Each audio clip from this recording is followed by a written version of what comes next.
Alright, we're going to do a little bit more of this Talkin Nintendo. Going through all my games, my NES games one at a time. Just going over them. Just seeing what I can remember that you can't find on Wikipedia. This one's Gradius, and my copy has just got the worst case of label destruction.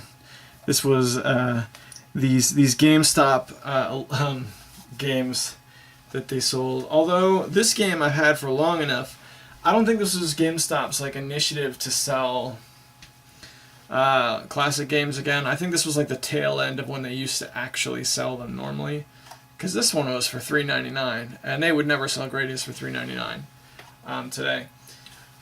So the funny thing about Gradius for me is I kind of came across this game backwards. I didn't come across this game until much later.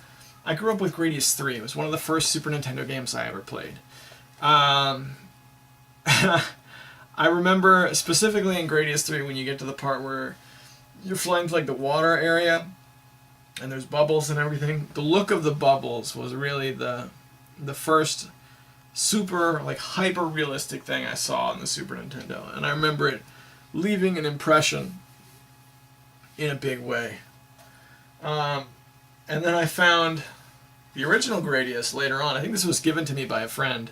I had a friend who was taking care of my game collection for a while, and then when I got it back, there were some missing games, and there were some games I couldn't explain. This was one of them. It's you talk about a series that hasn't changed much ever, has it? It really hasn't. A lot of memorization, which is cool. I remember at one point we had I think this was on the next round, but we had a high score battle in Gradius, correct, guys? I think it was this, and then there was the original Spy Hunter for the Nintendo, and Bubble Bobble and a couple others.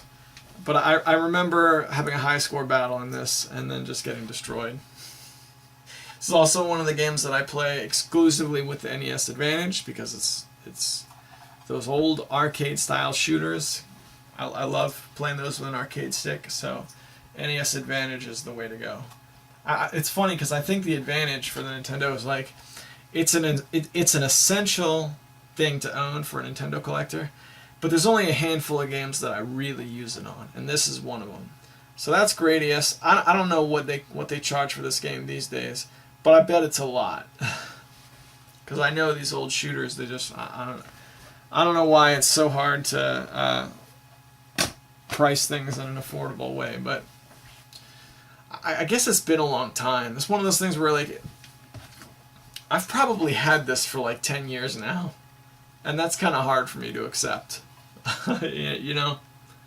And I guess if you look at it logically, 10 years is enough time to for prices to adjust and a market to change.